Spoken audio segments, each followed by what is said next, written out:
नमस्कार दोस्तों, मैं एस्ट्रो वास्तु कंसल्टेंट कंचना झा स्वागत करती हूँ आप सबका अपने यूट्यूब चैनल बोल कंचना झा के में।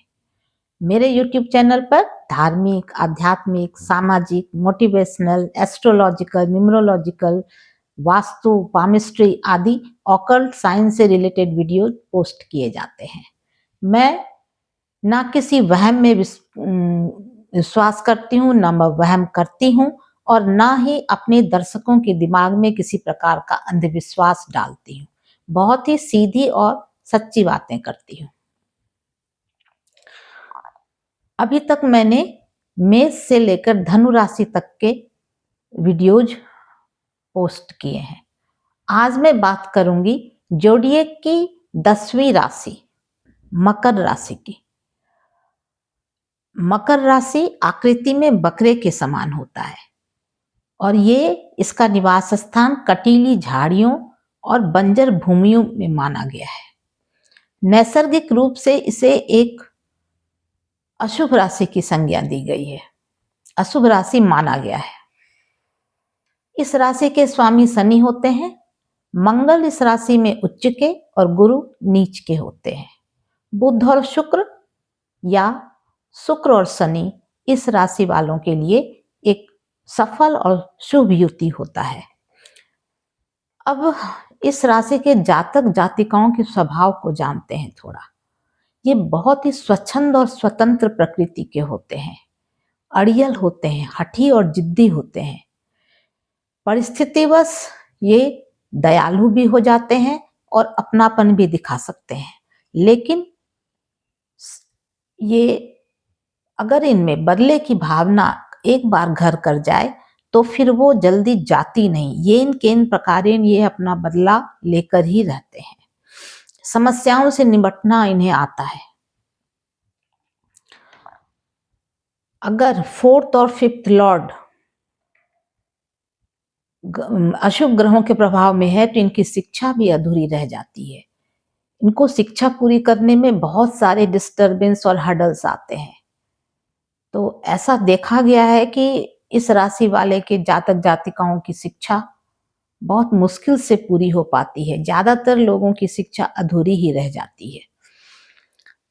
अब इन्हें क्या क्या हो सकता है? मेनली इन्हें डाइजेशन और कफ एंड कोल्ड से रिलेटेड प्रॉब्लम होती है। और सबसे बड़ी बात यह है कि अगर लग्न और लग्नेश पर अशुभ ग्रहों का प्रभाव हो तो इस राशि वाले जातक जातिकाओं के चोर, लुटेरे, डाकू, शातिर, बदमाश, जेबकतरे, मतलब ये सब बनने के चांसेस बहुत अधिक रहते हैं। इसलिए या फिर ऐसा कह सकते हैं कि अगर दिमाग में सिर्फ वो कहते हैं ना बाय हुक एंड क्रुक, जल्दी से जल्दी पैसे बनाने की बात आती है, जिसकी वजह से ये गलत संगति में पड़ जाते हैं। अब हम जानने का प्रयास करेंगे कि कैसा रहेगा मकर राशि वाले जातक जातिकाओं के लिए वर्ष 2025। सबसे पहले सूर्य इस वर्ष के प्रथम मास में सूर्य आपके लगन में गोचर करेंगे। मकर राशि में 14 जनवरी को प्रवेश करेंगे और 12 से 13 फरवरी तक वो उस राशि से निकलकर कुंभ राशि में प्रवेश कर जाएंगे। इस दिन से ही जब सूर्य मकर में प्रवेश करते हैं तो उत्तरायण शुरू प्रारंभ होता है। सूर्य उत्तरायण हो जाते हैं इस दिन से। तो मकर राशि वालों के लिए इस अवधि में आपको अपने पिता या पिता के साथ रहने का सौभाग्य प्राप्त होगा अगर आप उनसे दूर रहते हैं तो। दूसरी बात यह है कि आप बहुत ही कॉन्फिडेंट महसूस करेंगे। परिवार में अगर छोटे भी हैं तो भी जिम्मेदारी निभाने की चाहत आपको बड़ा बना देगी और राजा की तरह रहने की चाह जगेगी, क्योंकि सूर्य राजा है और जब तक इस एक मास की अवधि में आपके अंदर ये सब गुण आप स्वयं महसूस करेंगे। इसी अवधि में आप कोई ना कोई एक प्रभावशाली काम कर जाएंगे जो आपके लिए या फिर परिवार के लिए या समाज के लिए अच्छा होगा।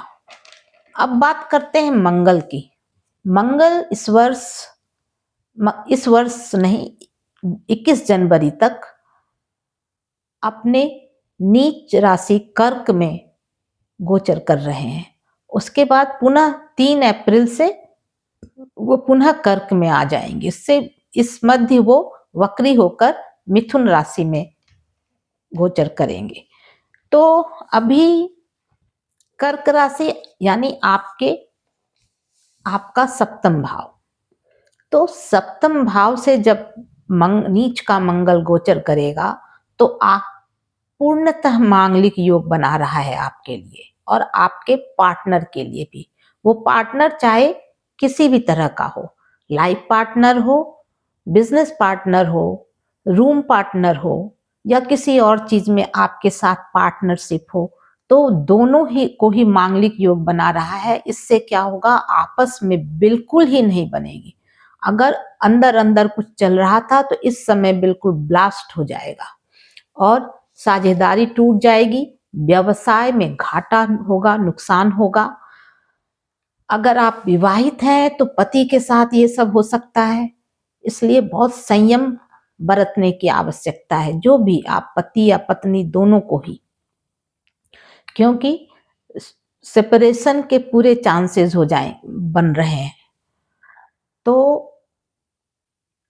और जब मंगल मिथुन राशि में जाएंगे तो शत्रु राशि में, बुध की राशि में, तो बुध चर्म रोग देने वाला ग्रह है और मानसिक रूप से भी ये बहुत पागलपन जैसे चीजें दे देता है, बना देता है। तो बुध और मंगल जब एक साथ बुध की राशि में जब मंगल रहेंगे तो आप थोड़ा मानसिक दबाव महसूस करेंगे, ज्यादा डिप्रेशन में आ सकते हैं और स्किन से रिलेटेड कोई प्रॉब्लम हो सकती है, फोड़े फुंसी हो या किसी प्रकार की एलर्जी हो, ये इस अवधि में हो सकती है। अब बात करते हैं गुरु की। गुरु आपकी राशि में 5th हाउस में गोचर कर रहे हैं अभी 14 मई तक। उसके बाद वो मिथुन राशि यानी 6th हाउस में जाएंगे। तो 14 मई तक आपके पंचम भाव में गोचर कर रहे हैं और जिनका ये मकर राशि का है, उन जातक जातिकाओं को अभी एग्जाम में अच्छी सफलता मिलेगी। जैसे अभी 10th और 12th के पेपर होंगे मार्च, अप्रैल, फरवरी से लेकर अप्रैल तक, तो और उन जिनका ये राशि है तो 5th हाउस पूरी तरह से एक्टिवेट हो रहा है और वो भाग्य स्थान को भी देख रहा है। तो आपका इस समय पढ़ाई में आपको अच्छी सफलता मिलेगी। अगर आप नौकरी छूट गई है तो नौकरी भी मिल जाएगी। साथ ही जो लेडीज जो मैरिड हैं उनके संतान प्राप्ति की या कंसीव करने के भी आसार हैं। 5th हाउस संतान का हाउस है। अगर गुरु आपकी जन्मपत्री में शुभ हैं तो ये सारे शुभ फल आपको मिलेंगे ही मिलेंगे, और अशुभ हैं तो फिर ये सारे फल विपरीत भी हो सकते हैं। जब गुरु मिथुन राशि में प्रवेश करेंगे यानी आपके 6th हाउस में, 6ठे भाव में, उस समय जिसे भी आप अपना शत्रु मानते हैं वो आपके पैरों तले आ जाएगा, पराजित हो जाएगा। बिल्कुल आपसे क्षमा और की उम्मीद करेगा, होप करेगा। और लेकिन अगर गुरु अशुभ है तो फिर अदालती मामला जा सकता है, अदालत में जा सकता है कोई मामला, या अदालत में पहले से है तो उसके डिसीजन आपके अगेंस्ट आ सकते हैं।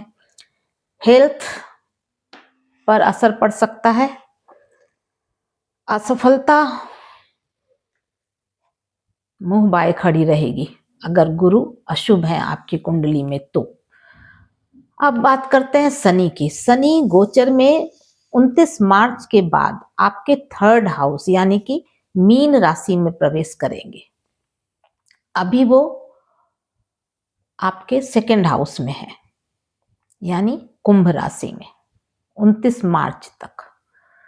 तो कुंभ राशि में जब हैं तब आपके नाम से जरूर कोई ना कोई फिक्स डिपॉजिट या कोई अचल संपत्ति आपके नाम अवश्य हुआ होगा। 2.5 साल से थे शनि यहाँ पर। और अब जब वो थर्ड हाउस में गोचर करेंगे तो आपकी शारीरिक क्षमता को नियंत्रित रखने की बहुत आवश्यकता है। मन अशांत और बेचैन रहेगा। इम्तिहान को लेकर बहुत ज्यादा आप डिप्रेस्ड महसूस करेंगे। भाई बहन मित्र सभी आपकी मदद करेंगे इस समय। लेकिन अगर शनि यानी लग्नेश और द्वितीय अशुभ अवस्था में है, नीच के हैं, या राहु के साथ केतु के साथ बैठे हैं, या दृष्टि में हैं, युति में हैं, तो फिर आपको घर में किसी न किसी अपने का साथ छूट सकता है। नौकरी भी छूट सकती है क्योंकि थर्ड हाउस 10th हाउस से 6th हाउस है यानी 10th हाउस का 6th हाउस है। तो नौकरी पर आपके कर्म क्षेत्र पर इसका बुरा प्रभाव पड़ेगा। अब देखते हैं 5th हाउस को भी एक्टिवेट करेंगे, लेकिन 29 मार्च के बाद वो आपके 6th हाउस को एक्टिवेट कर रहे हैं। तो इससे बहुत ज्यादा ऐसा होगा कि कहते हैं ना वो भाई भाई में लड़ाई हो जाना, अदालत तक मामला चले जाना, वैसा हो सकता है मीन राशि में जब शनि आएंगे थर्ड हाउस में तब। और मीन राशि में वो अभी 2.5 साल तक रहेंगे 29 मार्च के बाद जब वो इसमें प्रवेश करेंगे। तो इसलिए ये प्रिडिक्शंस का अर्थ ये है कि अगर आप इस राशि के हैं तो आपको समय रहते स्वयं को अगर आप मांगलिक योग बन रहा है तो आप स्वयं को उस समय नियंत्रित रखें, नियंत्रण में रखें, अपने क्रोध को, अपने गुस्से को काबू में रखें अगर कुछ अशुभ नहीं होने देना है तो। और मौन जो है ना सबसे बड़ा इलाज है ऐसे समय का, कि जब पार्टनर के किसी भी चीज के पार्टनर हो और आपके दोनों के मांगलिक योग बन रहे हैं उस समय थोड़ा शांत रहें। अब जानते हैं इस राशि में किन किन महान हस्तियों का जन्म हुआ था। सबसे पहला नाम आता है महाराणा प्रताप का। महाराणा प्रताप की राशि मकर ही थी। स्वामी विवेकानंद बहुत कम उम्र में चले गए, लेकिन आज तक उनकी बातें हम पढ़ते हैं, सीखते हैं और जानते हैं और हमारे ज्ञान में वो वृद्धि करते हैं। और इस कम उम्र में उन्होंने पूरी दुनिया पर अपनी छाप छोड़ी। संजय गांधी, इनकी उम्र भी कम ही रह गई थी, बहुत कम उम्र में इनका भी वो हो गया था निधन, एक्सीडेंट, प्लेन क्रैश में। और हाँ, फूलन देवी जो सबसे बड़ी महिला डाकू हैं आज तक के इतिहास में भारत के, उनका भी जन्म मकर राशि में ही हुआ था। हालांकि बाद में उन्होंने सब कुछ छोड़ दिया और वो अपने घर के परिस्थिति वश ही वो बनी थी डाकू। बाद में वो MP भी बनी, लेकिन उनकी जिंदगी का अंत भी हत्या से ही हुआ। उनका भी मर्डर कर दिया था किसी ने। अब एक छोटी सी कहानी लेते हैं। एक मजदूर था जो दूसरों के खेतों पे मजदूरी करके अपने परिवार का भरण पोषण करता था। एक दिन उसने सोचा क्यों न राजा से कुछ जमीन मांग ली जाए, तो अपना खेत होगा और उसमें मुझे दूसरों के खेतों पर मजदूरी नहीं करनी पड़ेगी। ये दिमाग में उसके आया और वो अगले दिन राजा के दरबार में पहुंच गया।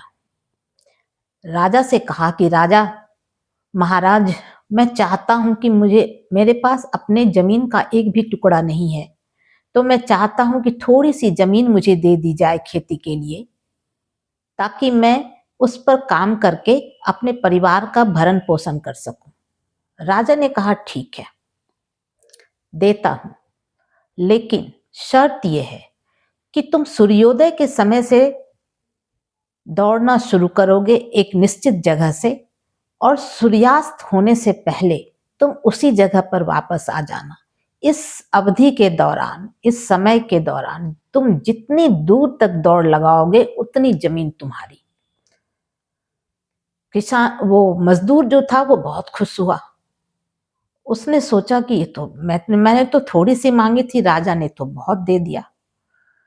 अगले दिन वो जहां से दौड़ शुरू करनी थी वहां पर गया। भीड़ इकट्ठी हो गई। चिन्हित किया गया कहां से वह दौड़ना शुरू करेगा, प्रारंभ करेगा, और फिर उसने दौड़ना शुरू किया।